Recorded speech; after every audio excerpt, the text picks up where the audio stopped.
good afternoon, good evening, whenever and wherever you're watching this video from. Welcome back to our Twitchway podcast. And here with me today, I have a guest, a political scientist and a public relation analyst. And today, we are going to be discussing about how Nigerians like to, publicize and prioritize celebrities' news and the news that actually affects our economy and livelihood. So today, I'm here with another guest. So good day, sir. Would you like to introduce yourself to listeners? Good day. Thank you for having me. My name is Ghazali Dauda Oladimeji. As you rightly said, I'm a public affairs analyst, yes, a political scientist, and as well a farmer and a businessman. I forgot to add that. Well, on the topic, I think it boils down to two major things, and that is institutional breakdown and moral decadence. You see, we are only trying to look at it from the angle of information, news-wise, by saying why prioritizing news over, why prioritizing celebrities' news over issues that bother us on the economy. The raw truth is that there's what we call institutional breakdown in terms of society development.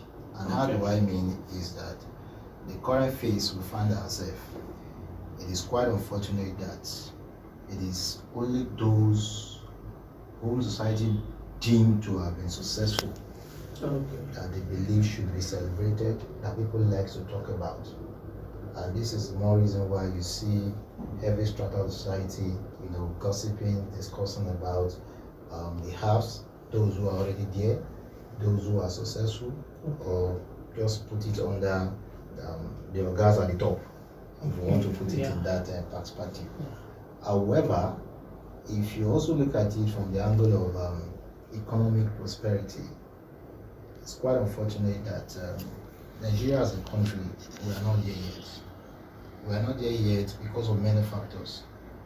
If you look at it from a theoretical point of view, Nigeria is classed to be part of the third world country, that is an emerging economy, a country that is not there yet.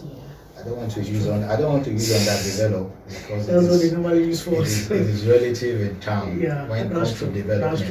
That's true, But because looking at indices that determines economic wealth compared to nations, super rich nations of the world, we can as well agree that Nigeria is not there yet. And because if you look at household in Nigeria, many households are still struggling to survive. Because of this, you see people gossiping more on those who already have it, those who are successful, those who people deem feel that they are top or well above others, more than looking at indices or issues that will make our economy better. So, to me, Nigeria as a country and we as a people, we have this responsibility of coming back to our society, looking at institutions that will help us, bring back a morality, value system back to our country. And that's when you talk about the family institution, whether you talk about nuclear extended family, there is need for us to rejig our parental system. Parents need to hold their game regardless of their economic level. They need to understand that once you start having children, it is your responsibility to train your child properly. It is your responsibility to train your child in the way that you will be proud of, and not just you alone, in the way that society will appreciate that child, whether that child is rich or not. Life is not all about being wealthy. Life is not all about possessing material things. There are more to life than looking at life from the angle of I must be successful. But when you see our parents, not really prioritizing, moral upbringing, but rather exposing child to financial education right from their early adolescent age and making them understand that come as you are going out, you just want to bring back money. As a matter of fact, most of the responsibility that ought to have been shouldered by the parent, in some families or most families, they've already pushed it down to the children. And this is where, the whole thing starts, diving. Pressure. And when you look at it again, close to the family institution, you also have the peer influence. Today, people are no longer looking at what God has done for them. People are no longer appreciating what God has done for them, but rather people now view themselves from others. Whereas, in the way I believe God has structured, the universe, for some they may be successful at 20, for some at 25, some at 50. You understand? But because of what we are promoting in our country, instead of people to learn to appreciate what God has done for them, even if you are not yet rich, you see them looking at themselves from what others have attained in life. Now, there is a clause to that. What that person has attained, you don't know the secret behind it.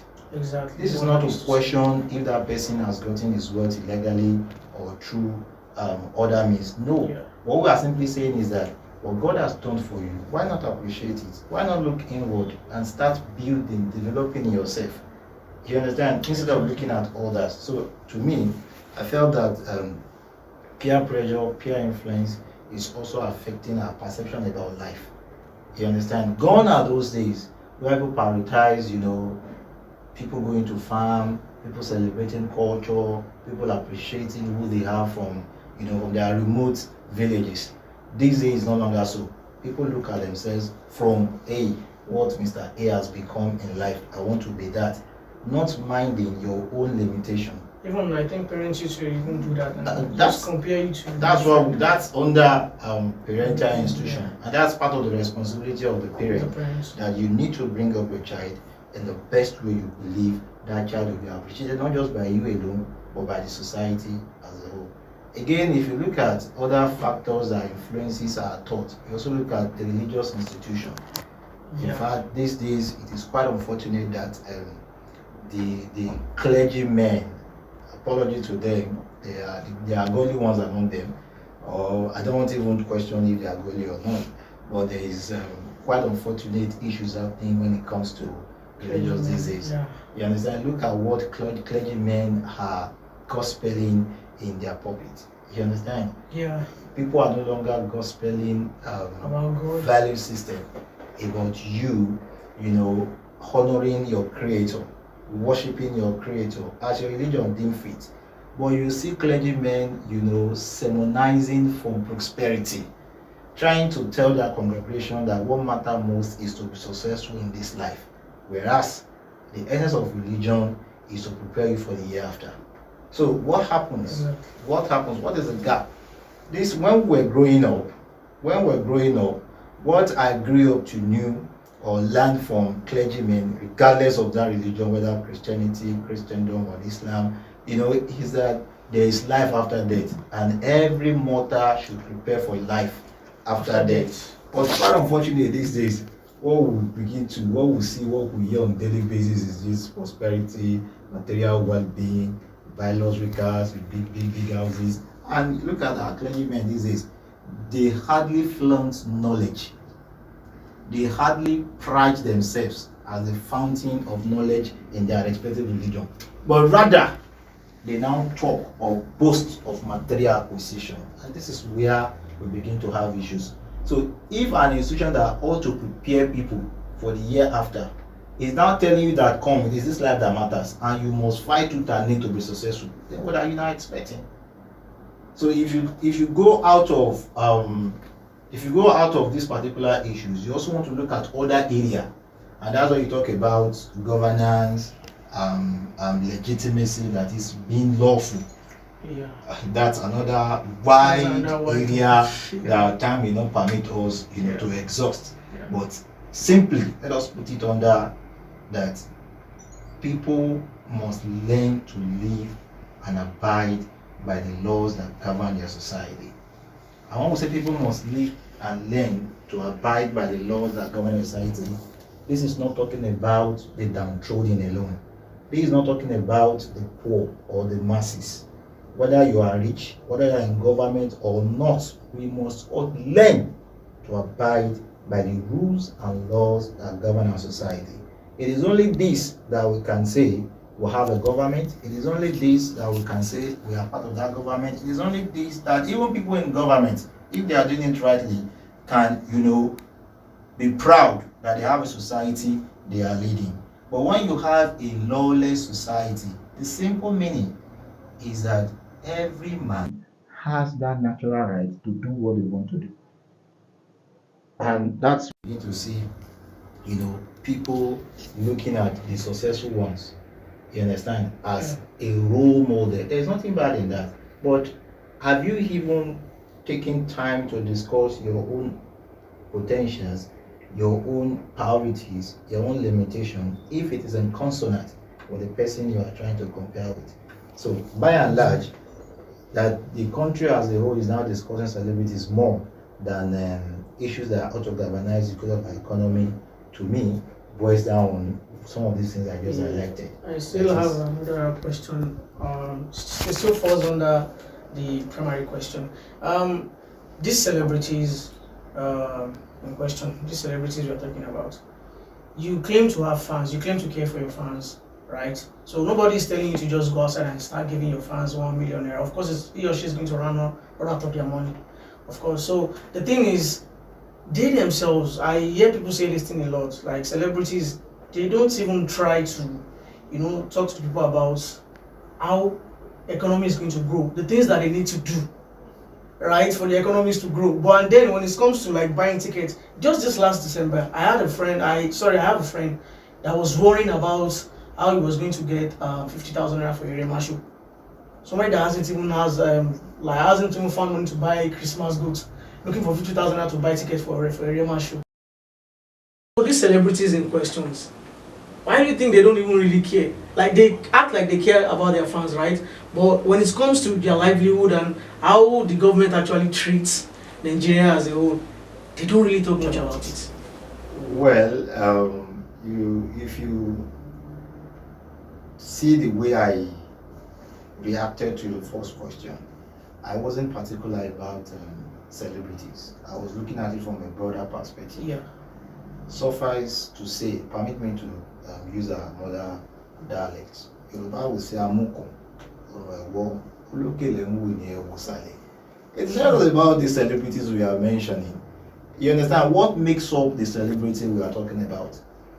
Are you getting it? So when you talk about fans over prioritizing their celebs, well, to me, I wouldn't say that it is the sole responsibility of the celebrities to educate their fans, but rather, let us look at it from this angle. The person you are calling a celebrity today, what makes that person a celebrity? Is that person a celebrity via moral virtuousness? Is that person a celebrity via cultural values? Is that person a celebrity via being a successful businessman, a successful farmer? You understand? So if you look at the word celebrity, there's a lot that is under it. But if I get your question clearly, you're talking about, I don't want to mention name and I don't want to be specific. Of course. But when you talk about celebrities, you talk about the recent one that trends on social media, etc. Yes. Well, like Yoruba they says, it is not just about the top. It's about looking at it from where it all started from. These people again we are labeling as celebrities. Where did they start from? You understand? Yeah. I mean, I apologize to some of our musicians. Some of them will flaunt, what do you call it, cannabis, smoking Exactly. India hemp, on their videos. And you see people appreciating what they are doing. So if there is no moral decadence in our society, when we were growing up, it's not as if people do smoke. I remember I grew up in Edo State, Benin State precisely, and there are kiosks that sells cigarettes. If you are fortunate to go to any kiosk that sells these things, you see people smoking behind the door. They hide somewhere to do it. They don't bring it out openly compared to what is happening these days. And people now doing it on camera are the ones you are now appreciating. I mean, this tells us that it is not just this celebrity that matters.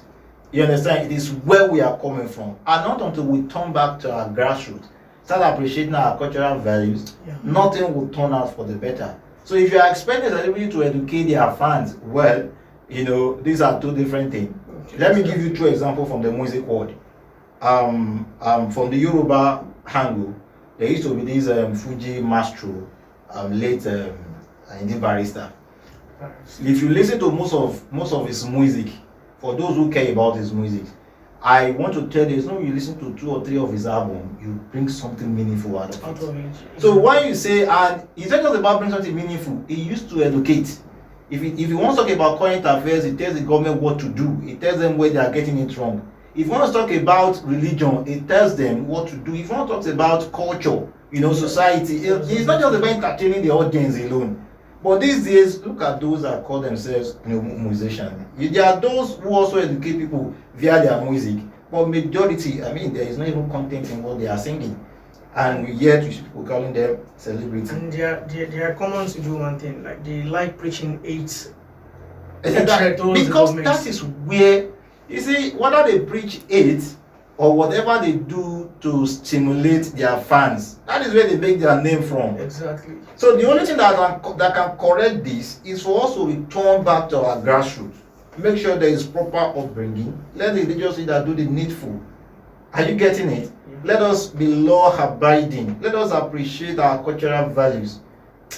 Let us work towards making sure that the upcoming ones, have something good to inherit from the outgoing ones. Not just the way we now made the whole thing that is not really hot. I just wish the way we hype our celebrities is just the same we hype our government. So yeah, we don't have the perfect government. Yeah, we don't have the perfect governance. But still, we could do better. And this is what we push outside. That is what these Westerners see and use to judge us. So, but I don't think most Nigerians even used to understand that concept. There is no perfect system anyway. We all strive towards perfection. So if anybody is telling you that their system is perfect, the person is deceiving you. So it is not just about the government alone. Whether Nigeria, whether United States, whether UK, any country of the world, they are always striving to be better. Of course, we may come far behind, but I know one day, sometime somewhere, we're also going to get it right. And when you talk about government, the people in government are not extraordinary. They are people like you and I.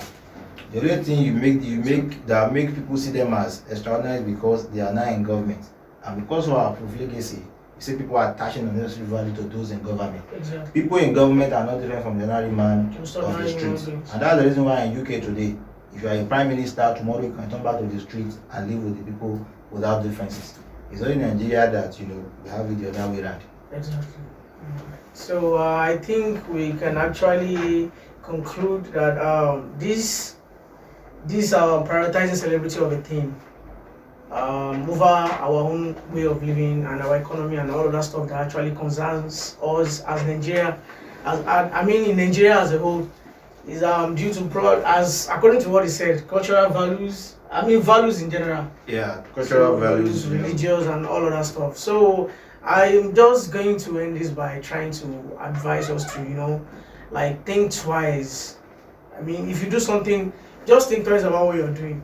So most of you who don't even have money to eat and use money to go and buy tickets for a celebrity show. I'm not saying you shouldn't have a favorite celebrity. No one is saying that. But you are a Nigerian.